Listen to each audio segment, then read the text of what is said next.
Why did you decide to do Dawn of the Planet of the Apes? I'm a lifelong Planet of the Apes fan. When I was a kid, there was a television series in the United States that lasted about 3 months, which for me seemed like most of my childhood.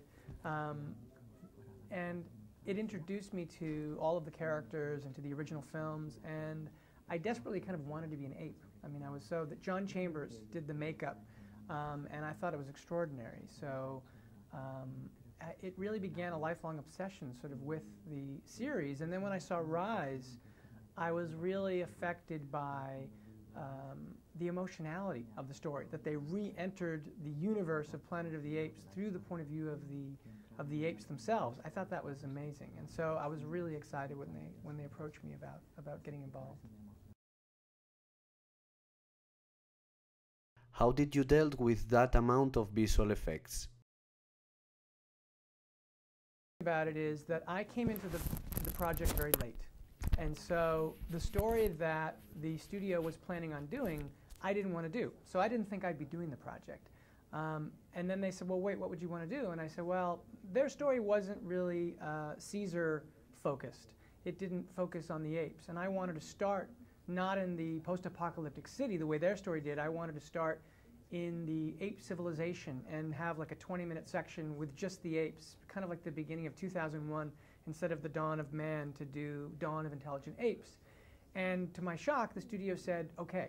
And so as a result, we had very little time. So I actually had very little preparation. I didn't have, on a movie of this scale, you generally do a lot of what's called pre-visualization, where you do a lot of storyboarding and also animatics, and we did very, very little of that.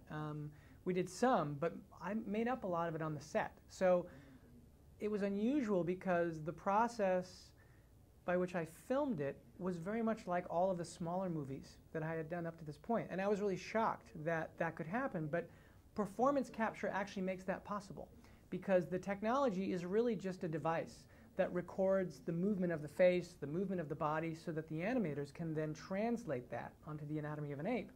But other than that, there's no real technical trick to dealing with the actors. So I would walk onto the set with Andy Serkis and I'd say, well, let's talk about where it feels like you'd be standing. And then we'd just start working on the movie, which for a movie of this scale, never having done one of this scale, I didn't realize it would be as similar to the other films I'd made. And that was actually really great for me. Which scene from the movie is your favorite? Wow. That's a very hard question for me to answer. I can say that one of the scenes that's very close to my heart is the scene where Caesar's baby's born.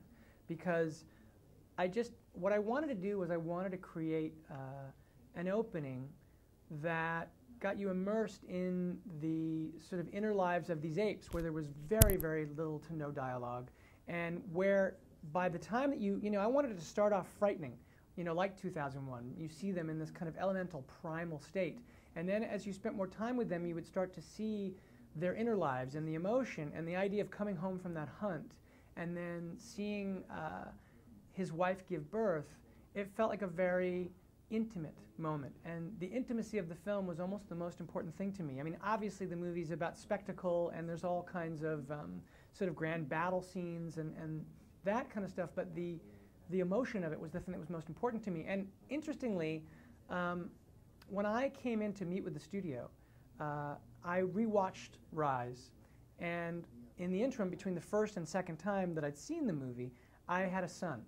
And when I watched the movie the second time, Andy Serkis reminded me of my son.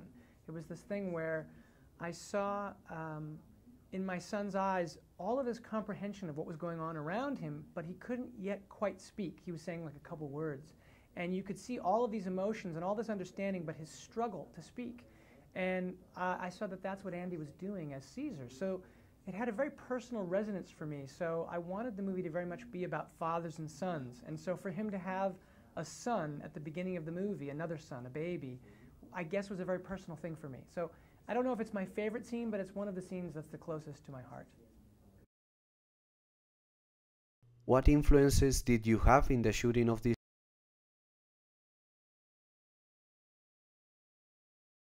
Well, you know, there were a lot of references. What was really interesting to me, and I mean, obviously, I was excited to re-enter the universe of the Planet of the Apes, which I knew so fondly from my childhood, and do it from a new perspective. But I was very interested in the idea of taking classical forms. So like the Western.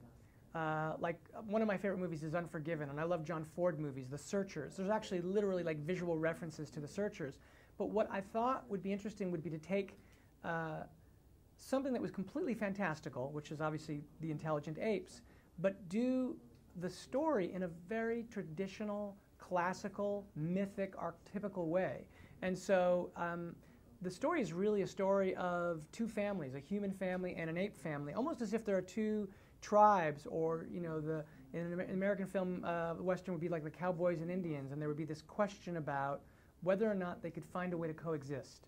And by using the classical form, the whole story could be about an anatomy of violence, of how, because we know that it becomes Planet of the Apes. We know that it doesn't become Planet of the Humans and the Apes. And so the whole thing then becomes about character, and then what is it within us that we can't resist violence, and how is that sort of played out in the story? So that was part of it. Apocalypse Now was a movie that really influenced me, the idea of going into the wild and seeing them in this tribal way. 2001, the beginning of the movie, is very inspired by 2001.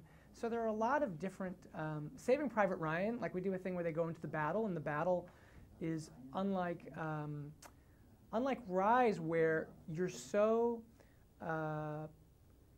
rooting for the apes to win. This was a more complex and disturbing situation, and it was really Caesar's son's awakening to the horrors of battle. So in that way, it was kind of like a moment out of Saving Private Ryan, where he suddenly is seeing the terror of violence for the first time. So there are many influences, I guess, that have all filtered their way in, and obviously it's Planet of the Apes that was my love that brought me into it, but it's all of these other references that I was interested in somehow reflecting as well.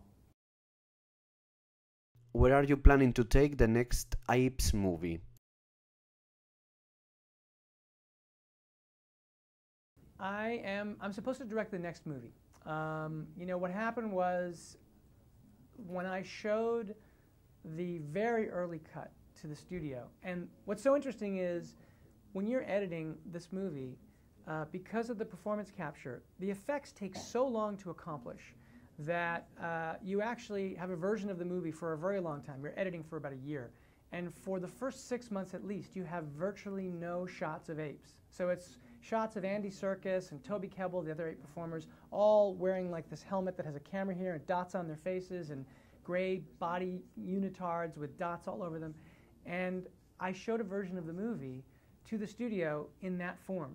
And the actors are so wonderful, Andy Serkis and Toby, they're so great, that the story already worked. It worked without apes. And when they saw it, they were very excited about the direction that the story was going, and they asked me if I would be interested in continuing the story. And even though it was very early on, I took that as a big vote of confidence, and I am. I mean, I love these characters, and I love this world, so I'm very excited about continuing the story.